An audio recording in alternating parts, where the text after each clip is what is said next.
Hello everyone, welcome to MM academy. मैं हूं शशांक लखेरा और इस वीडियो में हम डिस्कस करने वाले हैं 6 और 7 अप्रैल के करंट अफेयर्स। दोनों ही दिन के जो करंट अफेयर्स हैं वो मैं एक ही वीडियोज़ में लेके आ रहा हूं। तो हम जो है अपना वीडियो शुरू करते हैं। और ये करंट अफेयर सभी एग्जाम्स के लिए हैं, एसएससी बैंकिंग सभी एग्जाम्स जो है उन एग्जाम्स के लिए ये बहुत ही महत्वपूर्ण है। तो हम जो है अपना वीडियो शुरू करते हैं। आपको कोई भी डाउट आता है तो आप मुझको फेसबुक और इंस्टाग्राम पर फॉलो कर सकते हो और यहाँ पर जो है आप मुझसे जुड़ सकते हो। वर्ल्ड का हाईएस्ट रेलवे ब्रिज जो जम्मू कश्मीर डिस्ट्रिक्ट पे, तो जम्मू कश्मीर जो यूटी है उसके किस डिस्ट्रिक्ट पे बना हुआ है, तो ये हमको बताना है। तो वर्ल्ड का जो हाईएस्ट रेलवे ब्रिज है इसकी जो हाइट है वो है 359 मीटर। अब ये किस नदी पे बना है, तो ये चिनाब नदी पे बना है। चिनाब नदी हिमाचल प्रदेश पे जो है इसका ओरिजिन होता है। ये काफ़ी इंपॉर्टेंट पॉइंट है कि इसका ओरिजिन जो है हिमाचल का जो लाहौल और स्पीति डिस्ट्रिक्ट है वहाँ पे इसका ओरिजिन होता है। हिमाचल प्रदेश की कैपिटल है Shimla and remember there is also another capital Dharamshala. Dharamshala भी जो है यहाँ पे कैपिटल है। और जयराम ठाकुर जो है यहाँ के चीफ मिनिस्टर हैं। So basically remember this. और इस रेलवे ब्रिज की अगर मैं बात करूँ तो ये रेलवे ब्रिज जो है करीब 1.3 किलोमीटर का जो है ये आपको ब्रिज देखने को मिलेगा। और ये जो पूरा रूट है ना 111 किलोमीटर का जो है ये रूट बनाया जा रहा है। जो ट्रेन रूट है पूरा 111 किलोमीटर का जो है रूट बनाया जा रहा है। इस पे जो है मैंने कल एक वीडियो भी बनाया था और आई होप कि आपने जो है उसको देख लिया होगा, और नहीं भी देखा तो उस वीडियो को ज़रूर देखना। उसमें बहुत सारी इन्फॉर्मेशन जो है मैंने ऐड करी हुई थी। तो ये जो है जम्मू कश्मीर के रियासी जो डिस्ट्रिक्ट है वहाँ पर ये आपको देखने को मिलेगा। और ये दो जगह को जोड़ेगा। अब दो जगह जो है वो बहुत ही ज़्यादा इंपॉर्टेंट है और वो दोनों जगह जो हैं वो आपको रियासी डिस्ट्रिक्ट में देखने को मिलेंगी। जो छोटे विलेज हैं उनको जो है ये ब्रिज जोड़ेगा। और ये ब्रिज में बहुत ही मॉडर्न टेक्निक का यूज़ किया गया है। ये वर्ल्ड का हाईएस्ट रेलवे ब्रिज है और 359 मीटर, आईफिल टावर से भी 35 मीटर ऊंचा आपको देखने को ये मिलेगा। नेक्स्ट क्वेश्चन है, 7 अप्रैल 2021 को हमारे प्रधानमंत्री नरेंद्र मोदी जी स्टूडेंट्स और टीचर्स और पेरेंट्स के साथ इंटरेक्ट करेंगे। पूरे वर्ल्ड में ये होगा प्रोग्राम। तो इस इनिशिएटिव का नाम क्या रखा गया है, तो ये आपको बताना है कि इस इनिशिएटिव का नाम क्या है। तो इस इनिशिएटिव का नाम है परीक्षा पे चर्चा। तो परीक्षा पे चर्चा ये इनिशिएटिव होगा और बेसिकली प्रधानमंत्री जो है स्टूडेंट्स, टीचर्स और पेरेंट्स के साथ जो है इंटरेक्ट करेंगे और ये एक वर्ल्ड ओवर द वर्ल्ड जो है प्रोग्राम हमको देखने को मिलेगा। तो वर्ल्ड से जो है पूरे वर्ल्ड से लोग इसमें जुड़ेंगे। 7 अप्रैल 2021 को ये प्रोग्राम जो है होने वाला है। तो ये आपको ध्यान रखना है, परीक्षा पे चर्चा। 5 अप्रैल को जगजीवन जो राम है उनकी बर्थ एनिवर्सरी ऑब्जर्व करी गई। इनको पॉपुलरली जो है किस नाम से जाना जाता है, तो ये हमको बताना है। सो बेसिकली ये जो है ना इनको बाबूजी के नाम से जाना जाता था और ये 4th डिप्टी प्राइम मिनिस्टर रहे हैं। Deputy prime minister of India रहे। फर्स्ट डिप्टी प्राइम मिनिस्टर रहे हैं कौन, सरदार वल्लभ भाई पटेल। तो ये आपको ध्यान रखना है। और इनका जो बर्थ है वो बिहार में हुआ था। जब बेसिकली 1946 में जो है ये कैबिनेट में भी थे, ठीक है। और उस समय जो है ये यंगेस्ट मिनिस्टर थे। तो उस समय के जो है ये यंगेस्ट मिनिस्टर थे। और जवाहरलाल नेहरू की जब सरकार थी तो ये उस समय लेबर मिनिस्टर जो है हुआ करते थे। और 1971 का जब वॉर हुआ इंडिया और पाकिस्तान का, उस समय जो डिफेंस मिनिस्टर थे ना वो यही थे। तो जगजीवन राम जो है डिफेंस मिनिस्टर थे उस समय के। तो ये भी जो है आपको ध्यान रखना है। So basically remember this. और इनका बर्थ जो है कहाँ हुआ था, बिहार में। तो ये बिहार से थे। और जो डॉक्टर राजेंद्र प्रसाद हैं जो पहले राष्ट्रपति थे भारत के, वो भी जो है बिहार से ही आते हैं। तो वो भी जो है बिहार के थे। नेक्स्ट क्वेश्चन है, इलेक्शन कमीशन ऑफ इंडिया ने 2 दिन का जो इंटरनेशनल वर्चुअल इलेक्शन है विजिटर प्रोग्राम IVEP इसका शॉर्ट फॉर्म है, इसको जो है यहाँ पे होस्ट किया है। इसमें कितने देशों ने जो है पार्ट लिया है, तो कितने देशों के जो डेलीगेट्स हैं इसमें पार्ट लिया है। बेसिकली ये वर्चुअल था, मतलब ऑनलाइन ही प्रोग्राम था, ठीक है। सो ये जो है 26 देश के जो डेलीगेट्स हैं उन्होंने जो है इसको अटेंड किया हुआ है। तो ये काफ़ी इंपॉर्टेंट है। इलेक्शन कमीशन ऑफ इंडिया, हमारे जो चीफ इलेक्शन कमिश्नर है वो है सुनील अरोड़ा। तो हमारे जो चीफ इलेक्शन कमिश्नर है CEC वो है सुनील अरोड़ा। और जो 2 इलेक्शन कमिश्नर होते हैं उनका नाम जो है आपको मुझे बताना है कमेंट बॉक्स में। तो कमेंट बॉक्स में बताओ कि इलेक्शन कमिश्नर जो है अभी प्रेजेंट में कौन है। चीफ इलेक्शन कमिश्नर तो जो है ये सुनील अरोड़ा है, ठीक है, लेकिन आपको बताना है कि इलेक्शन कमिश्नर कौन है अभी। नेक्स्ट क्वेश्चन है, स्पाइस बोर्ड जो है भारत का और UNDP की जो इंडियाज़ एक्सीलेटर लैब जो है उन्होंने MOU साइन किया है जिससे वो ब्लॉकचेन जो पावर ट्रेसेबिलिटी है इंडियन स्पाइसेस की, जो इंटरफेस है उनका, उसको जो है डेवलप किया जाएगा। तो आपको बताना है कि स्पाइस बोर्ड ऑफ इंडिया जो है उसका हेडक्वार्टर आपको कहाँ देखने को मिलेगा। तो स्पाइस बोर्ड ऑफ इंडिया एक बहुत ही इंपॉर्टेंट ऑर्गेनाइजेशन है और इसका हेडक्वार्टर आपको मिलेगा केरल में। केरल की कैपिटल है तिरुवनंतपुरम, ठीक है, तिरुवनंतपुरम जो है केरल की कैपिटल है और ये आपको मिलेगा कोची में। तो इसका जो हेडक्वार्टर है वो कोची में सिचुएटेड है। और टी बोर्ड से कंफ्यूज मत कर लेना, स्पाइस बोर्ड और टी बोर्ड दोनों अलग है। टी बोर्ड का जो हेडक्वार्टर है वो आपको देखने को मिलेगा कहाँ पे, कैलकाटा में। तो टी बोर्ड का जो हेडक्वार्टर है कैलकाटा में है और स्पाइस बोर्ड का जो है कोची में है। आपको पता है कि केरल बेसिकली साउथ इंडिया में जो है बहुत स्पाइसेस होते हैं और इसको जो है कोची को एजेमला से कंफ्यूज मत करना। एजेमला जो है एक जगह है और एजेमला में जो है आपको इंडियन नेवल अकेडमी देखने को मिलेगी। तो इंडियन जो नेवल अकेडमी है वो आपको एजेमला में देखने को मिलेगी केरला में। So remember this also. Next question है, इनमें से कौन सा वो नेवल बेस है जिसका कोड नेम रहा है प्रोजेक्ट सीबर्ट। सो ये आपको बताना है कि मतलब एक नेवल बेस जब बनाया जा रहा था 2005 में, इस नेवल बेस का जो नाम है, कोडवर्ड रखा गया था प्रोजेक्ट सीबर्ट। तो ये जो नेवल बेस है इसका नाम है करवर और हमारे जो CDS हैं डॉक्टर बिपिन रावत वो अभी यहीं पे गए हुए हैं और इसलिए ये न्यूज़ पे है। और ये आपको कहाँ देखने को मिलेगा, तो ये आपको केरल में देखने को मिलेगा और ये जो है 3rd लार्जेस्ट नेवल बेस है। So this is also important कि ये 3rd लार्जेस्ट जो है नेवल बेस आपको देखने को मिलेगा और ये केरल में स्थित है। नेक्स्ट क्वेश्चन है, स्वर्णिम विजय वर्ष जो है अभी ऑब्जर्व किया गया, जिससे सो बेसिकली जो 50th एनिवर्सरी जो है इंडियन विक्ट्री की उसको कमरेट करने के लिए, तो ये किस ईयर का वॉर था जिसको जो है एनिवर्सरी जो है सेलिब्रेट की गई है, विक्ट्री जो है सेलिब्रेट की गई है।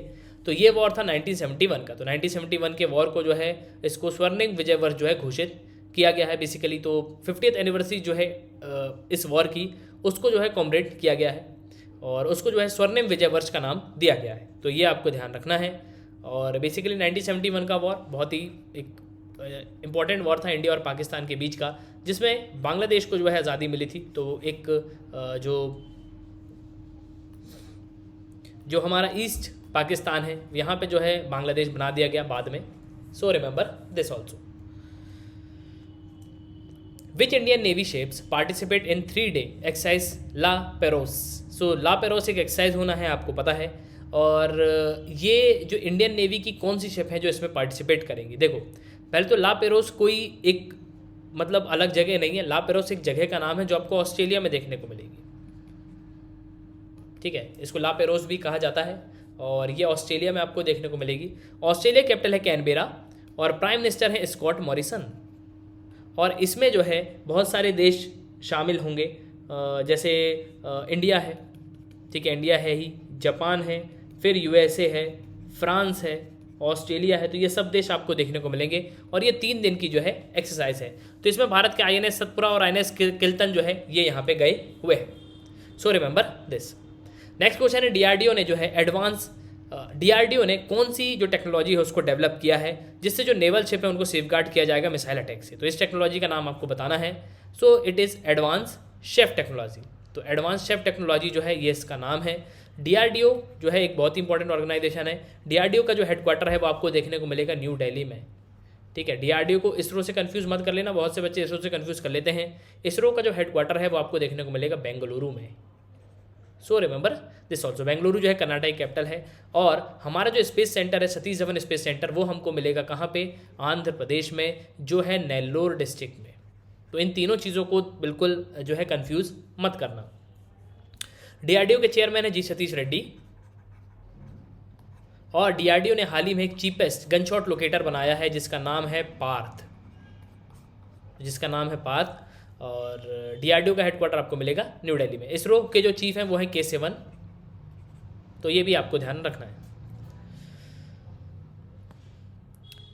एक फार्मर है श्री किशन सुमन जो 55 साल के हैं। इन्होंने कोटा राजस्थान के रहने वाले हैं। इन्होंने एक मैंगो की वैरायटी जो है इनोवेट की है, बेसिकली इन्होंने डेवलप की है एक वैरायटी जो बेसिकली एक रेगुलर और राउंड द ईयर जो है ड्रॉप वैरायटी आपको देखने को मिलेगी। मतलब छोटा आम जो है आपको देखने को मिलेगा मैंगो का, तो छोटी वैरायटी आपको देखने को मिलेगी। तो इस वैरायटी का नाम क्या रखा गया है, तो ये कौन सी वैरायटी जो है जिसको डिस्कवर्ड की गया, कौन सी वैरायटी है जिसको डिस्कवर्ड जो है किया गया है। सो बेसिकली इसका जो नाम है वो है सदाबहार। तो सदाबहार जो है ये इस आम का नाम रखा गया, इस वैरायटी का नाम है।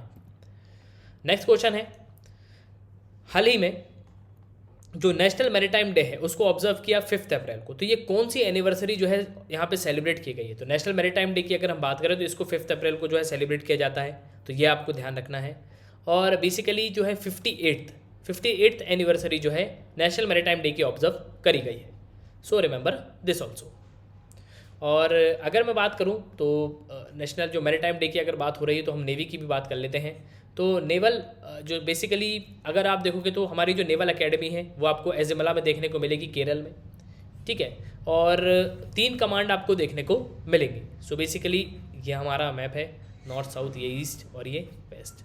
तो एक कमांड जो है आपको कहाँ कहाँ देखने को मिलेगी? सो वेस्टर्न कमांड आपको देखने को मिलेगी मुंबई में, सदर्न कमांड जो है आपको देखने को मिलेगी कोची में, फिर जो ईस्टर्न कमांड है वो आपको देखने को मिलेगी विशाखापट्टनम, विजैक।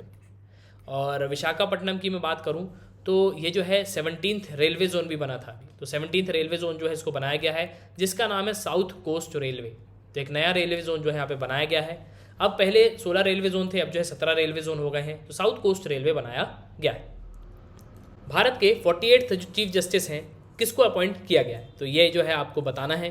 तो 48 जो चीफ जस्टिस हैं भारत के वो हैं जस्टिस नथुलापति वेंकटा रमना, तो NV रमना। तो ये जो है नए 48 जो है चीफ जस्टिस बन गए हैं अब भारत के। और ये 24 अप्रैल से जो है ये अपना कार्यभार संभालेंगे। और अभी जो है ऐसे बोबड़े, ठीक है, और ये 47th थे। अब जो है ये 48 जो चीफ जस्टिस बनेंगे वो हैं NV रमना। तो ये हैं जिनको अपॉइंट किया गया है। और जो सुप्रीम कोर्ट के जज होते हैं, जो सुप्रीम कोर्ट के जो चीफ जस्टिस होते हैं उनको कौन अपॉइंट करता है? तो प्रेसिडेंट अपॉइंट करते हैं। जो आर्टिकल 124 है इंडियन कॉन्स्टिट्यूशन का, उसके हिसाब से तो प्रेसिडेंट के पास पावर होती है। तो प्रेसिडेंट जो है अपॉइंट करता है किसको? चीफ जस्टिस को। सो रिमेंबर दिस। नेक्स्ट क्वेश्चन है, प्रधानमंत्री आवास योजना ग्रामीण, ये एक फ्लैगशिप प्रोग्राम था भारत सरकार का। इसको जो है किस साल में लॉन्च किया गया था? सो बेसिकली प्रधानमंत्री जो आवास योजना है इसको 2015 में लॉन्च किया गया था। और ये बहुत ही इंपॉर्टेंट प्रोग्राम था, फ्लैगशिप प्रोग्राम था भारत सरकार का, जिससे जो है बहुत लोगों को जो है आवास मिला है, बहुत लोगों को जो है घर जो है मिले हैं और बहुत लोगों के घर जो है इसमें बने हुए हैं। तो ये बहुत ही इंपॉर्टेंट स्कीम थी भारत सरकार की। नेक्स्ट क्वेश्चन है, वन धन विकास योजना, ये स्कीम थी किस मिनिस्ट्री की? तो ये जो मिनिस्ट्री है ट्राइफेड के अंडर में इसको लॉन्च किया गया था, ठीक है। और मिनिस्ट्री ऑफ ट्राइबल अफेयर्स, तो मिनिस्ट्री ऑफ ट्राइबल अफेयर्स ने जो है इसको लॉन्च किया था। और ये काफ़ी इंपॉर्टेंट स्कीम थी मिनिस्ट्री ऑफ ट्राइबल अफेयर्स की। और आंध्र प्रदेश में जो है इससे काफ़ी लोगों को फ़ायदा मिला है। तो बेसिकली जो वन जो विकास मतलब वन धन मतलब बेसिकली जो वन का काम करते हैं, ठीक है, जो ट्राइबल लोग हैं, फॉरेस्ट से रिलेटेड जो काम करते हैं, बैम्बू काटना, ठीक है, तो इन सब लोगों को जो है यहाँ पे काफ़ी बेनिफिट हुआ है। और उनको जो है यहाँ पे वन धन जो विकास इस योजना के तहत बहुत सारे जो हैं सेंटर्स भी बनाए गए थे और काफ़ी जो है इनको बेनिफिट हुआ है। तो आंध्र प्रदेश में जो है काफ़ी लोगों को फ़ायदा हुआ है, इसलिए ये न्यूज़ में थी। और ये जो वन धन योजना है ये काफ़ी इंपॉर्टेंट योजना है और इसको 2018 में लॉन्च किया गया था। तो ये आपको ध्यान रखना है कि इसको 2018 में लॉन्च किया गया था। हमारे जो ट्राइबल अफेयर के मिनिस्टर हैं वो हैं अर्जुन मुंडा। अर्जुन मुंडा की कॉन्स्टिट्यूंसी है खुंटी, जो है झारखंड में। झारखंड की कैपिटल है रांची। CM है हेमंत सोरेन और इनकी पार्टी का नाम है झारखंड मुक्ति मोर्चा। तो ये भी आप ध्यान रख लेना। नेक्स्ट क्वेश्चन है, अटल इनोवेशन मिशन और नीति आयोग, इन्होंने अनाउंस कर दिया कोलैबोरेशन किस ऑर्गेनाइजेशन के साथ, जिससे जो इनोवेशन है उसको रीइंफोर्स किया जाएगा और एंटरप्रेन्योरशिप को भी जो है रीइंफोर्स किया जाएगा जो पूरे भारत में है उसको। और एक डाटाबेस जो है इनोवेशंस जो पब्लिक सिस्टम है उसमें बनाया जाएगा जिससे पब्लिक सर्विस जो है इंप्रूव हो। तो जो centre for innovation in public system है इसके साथ जो है कोलैबोरेशन किया गया है। सो रिमेंबर दिस, ये काफ़ी इंपॉर्टेंट क्वेश्चन है। और नीति आयोग के जो चेयरमैन है वो कौन है? तो चेयरमैन होते हैं हमेशा प्रधानमंत्री। पहले ये प्लानिंग कमीशन हुआ करता था, बाद में इसको नीति आयोग कर दिया गया। और फिर उसके बाद अगर आप देखोगे तो इसके जो CEO है ना वो हैं अमिताभ कांत। तो अमिताभ कांत जो है CEO हैं नीति आयोग के। International day of sports for development and peace was observe on which day? तो international day of sports for development and peace ये किस दिन ऑब्जर्व किया जाता है? तो ये बेसिकली इसको ऑब्जर्व किया जाता है 6 अप्रैल को। 6 अप्रैल को इसको ऑब्जर्व किया जाता है। ये काफ़ी इंपॉर्टेंट क्वेश्चन। करता हूँ कि आपको जो यहाँ पे काफ़ी कुछ जानने को मिला होगा, और सुनने के लिए बहुत बहुत धन्यवाद and God bless you all.